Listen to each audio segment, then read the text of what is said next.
I'm going to take you guys through my long layered haircut on extensions. Finally, this is the starting point. We're using 21.5-inch extensions on my beautiful model, Jess. You guys know her, see her all the time, and her haircut went viral over on TikTok. Basically, we're just assessing the length where she wants it to sit. I think it's really important that we get our clients to look underneath the cape so they know where the hair sits on their body rather than just showing them with the cape on. So right now I'm going through and cutting my baseline. This is obviously the longest length that it's going to be sitting at. There's no layering in this part. We're just simply cutting the baseline. And we're going through section by section, bringing the hair from the top right down to the bottom, and then obviously dragging our comb and scissors down to cut a straight line. Don't worry about any harsh lines being visible in the hair to begin with. We are going to go through and soften everything. Some of our clients may like a really blunt base, others might like it a little bit chipped into. Right now I'm seeing where her natural hair sits because we're going in to cut the layers, and I never want to cut into my client's natural hair. That is really important. When they take out their extensions, we don't want them to have more problems in the hair. So I'll never cut like a regular long layered haircut like a traditional one would be, where you are matching up the next layer underneath that very top layer and cutting it like pretty much the same as her natural hair. We're going a bit longer, okay? So that way we really ensure that we're not touching the natural hair at all. Now, see that really harsh line that's there? Don't worry, that's just our guideline. We really need it to be visible for this part here. I'm taking a thin section horizontally out from the head, okay, and placing my hands vertically. You can see I'm bringing the comb out. Now this is where we blend in her natural hair layer into the extensions. So I'm just slicing down. You can see really thin sections, bringing it outwards. That's how you get rid of the lines. This is how we maximize, you know, the chances of not seeing any harsh lines in the hair. So I'm pulling it out section by section, just gliding my scissors over, not cutting too much, just skim the surface. If you cut too much, you'll essentially start hacking into it, and that's when you'll see visible lines. You can see those lines now start to melt away by doing this. I'm going out from the head, dragging my scissors down and repeating this process all around the head, just bringing it out directly to me on a 90-degree angle. Guys, I'm not the best at explaining this haircut because it never got taught to me. This is something that I just do myself and I know works in the salon. So take it for what it is.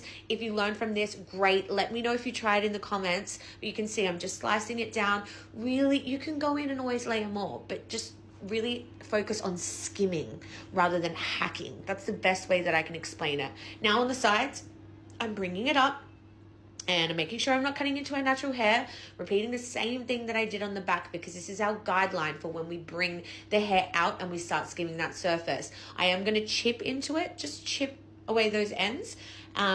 You never want to go too short. If you go too short, the chances of them being able to retape the hair, getting it in the same section and the same placement again is really hard. So this is a discussion that you need to have with your clients. You need to make sure that they know that some of the hair might not be able to be reused as a retape, or if they are retaping, it's going to be a lot shorter the next time. Is your client going to be comfortable with that? Most aren't, so please take note and decide where you want your layers to sit. They may need to be longer if your client wants to keep reusing the hair.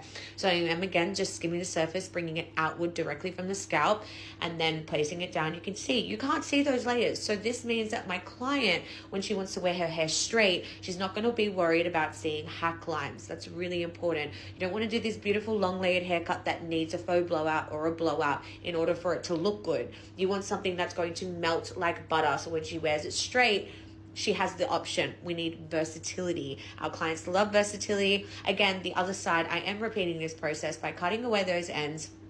As you can see now, again, my guideline. And then we take those vertical sections, bringing the hair out, skimming the surface and connecting the natural hair into the extensions and melting those layers in.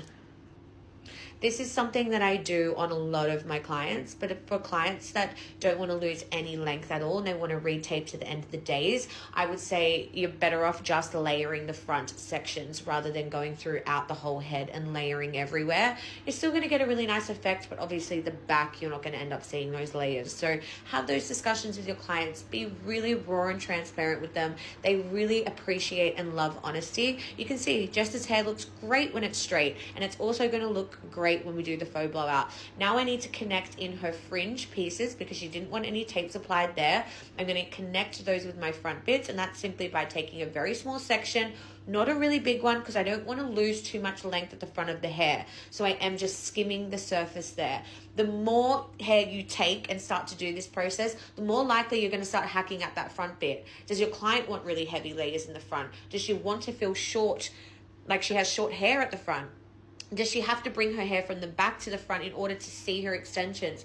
These are, again, the consultations and the questions that you need to be asking our clients. Do you want to look like you have long hair from the front? If they do, you're going to skim those layers through the front. If they don't mind that their hair looks short at the front and they are happy to bring hair from the back, pull it to the front and make it feel long, then you can take more hair. Okay, so again, I'm going on this other side and I'm just skimming that surface down, just taking a very thin section.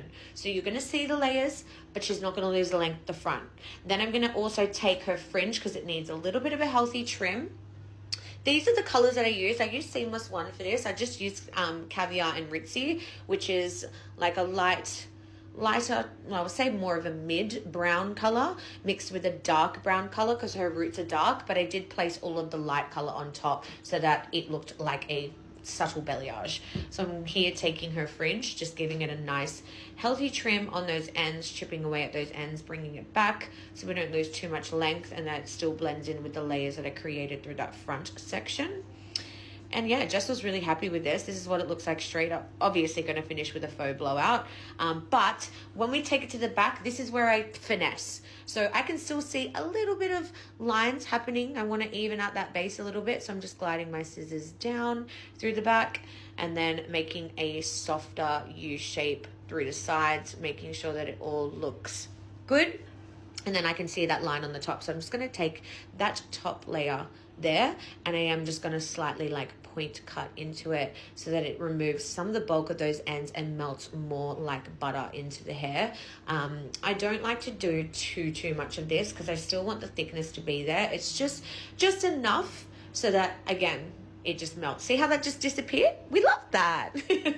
Anyway, guys, this is the end result after a faux blowout. I'm going to have a faux blowout tutorial coming to you guys soon. Jess was really happy with these results. She didn't lose too much length. It still looks like the 21.5 inch that we applied in her hair. It looks great from the front and then also looks great from the back, as you can see here. You can see all those layers are nice and visible. And yeah, hope you enjoyed.